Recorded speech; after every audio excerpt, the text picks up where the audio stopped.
Everyone, good morning.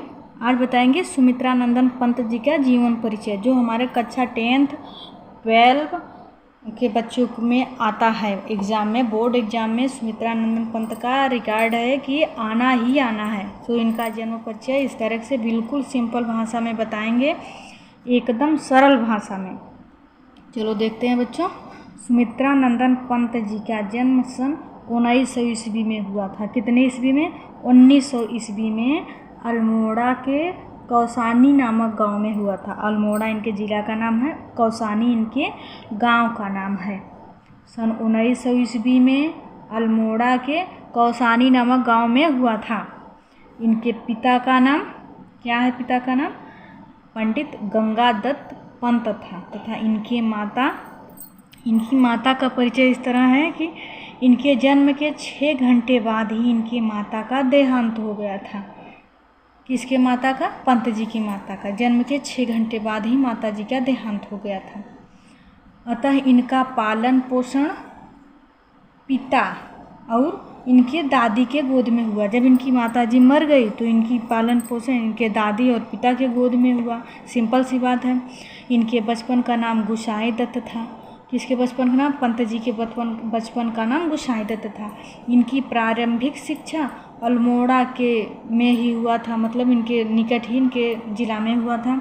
और उच्च शिक्षा के लिए वाराणसी चले गए। इन्होंने अपनी प्रारंभिक शिक्षा गांव में ही लिया था, अल्मोड़ा में।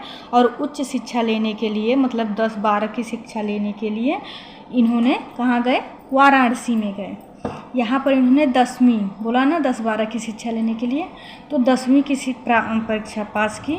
इन्होंने पंत जी ने अपनी बीए की परीक्षा के लिए कहाँ गए? प्रयागराज में प्रवेश लिया, किंतु इन्होंने परीक्षा उत्तीर्ण नहीं किया। एडमिशन तो करा लिए बीए में प्रयागराज में, लेकिन इन्होंने परीक्षा नहीं दे पाए। क्यों नहीं दे पाए? क्योंकि उस समय गांधीवाद चल रहा था, गांधी जी का असहयोग आंदोलन चल रहा था, इसलिए उन्होंने उसमें हिस्सा लिया था, भाग लिया था, इसलिए परीक्षा देना नहीं दे पाए। इनका परीक्षा छूट गया। क्या था उस समय? गांधी जी का असहयोग आंदोलन चल रहा था और उसमें इन्होंने भाग लिया था। किसने? पंत जी ने। तो इसलिए इन्होंने अपना परीक्षा छोड़ दिया।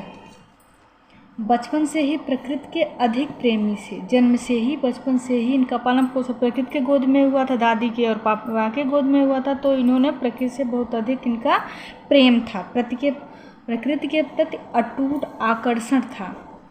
भारत सरकार ने पंत जी को चिदंबरा, इनकी रचना है चिदंबरा नामक ग्रंथ में पद्म भूषण अलंकार से सम्मानित किया था। किससे? पद्म भूषण अलंकार से सम्मानित किया था। इनकी मृत्यु सन 1977 ईस्वी में हुई। पंत जी की मृत्यु 1977 ईस्वी में हुई। बिल्कुल सिंपल भाषा में लिखना है, आपको ऐसे ही याद करना जैसे हमने बोल के बताया है, बिल्कुल सिंपल भाषा में, अच्छे से याद भी हो जाएगा। इनकी रचनाएं देखिए। इनकी रचनाएं क्या हैं? कला और बूढ़ा चाँद। इनकी फर्स्ट रचना है कला और बूढ़ा चाँद। दूसरा है चिदंबरा। तीसरा स्वर्णधूल। चिदंबरा पे क्या मिला था? पद्म भूषण अलंकार से सम्मानित किया था चिदंबरा नामक ग्रंथ पर। स्वर्णधूल ये तीसरा। चौथा वीणा, युगवाणी, गुंजन, पल्लव, पतझड़, मुक्ति यज्ञ। इनकी रचनाएं क्या है? कला और बूढ़ा चाँद, चिदंबरा, स्वर्णधूल, वीणा, युगवाणी, गुंजन, पल्लव, पतझड़ और मुक्ति यज्ञ। हिंदी साहित्य में स्थान इनका। पंत जी प्रकृति के उपासक थे। इनके काव्य जीवन आरंभ प्रकृति में हुआ। इनके प्रकृति एवं मानवीय भाव में सुकुमार कोमलता के दर्शन होते हैं। पंत जी का संपूर्ण काव्य साहित्य विरह वेदना का प्रतीक है। किसका प्रतीक है? विरह वेदना का। कला और बूढ़ा चाँद पर साहित्य अकादमी पुरस्कार मिला। चिदंबरा पर भारतीय ज्ञानपीठ पुरस्कार मिला इनके। और इनका भाषा शैली देखो बच्चों। बूढ़ा चाँद, कला और बूढ़ा चाँद पे इन्हें साहित्य अकादमी पुरस्कार मिला था और चिदंबरा पे इनके भारतीय ज्ञानपीठ पुरस्कार मिला था। भाषा शैली। पंत जी की भाषा शैली अत्यंत सरल और सहज है, एकदम प्राकृतिक रूप से एकदम सरल और सहज है। इनकी भाषा साहित्यिक खड़ी बोली है। इनकी भाषा क्या है? साहित्यिक खड़ी बोली है।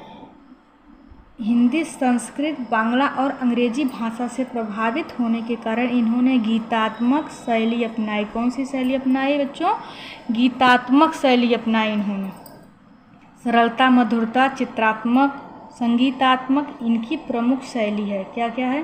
सरलता, मधुरता, चित्रात्मक, संगीतात्मक इनकी शैली के प्रमुख विशेषताएं हैं। Thank you.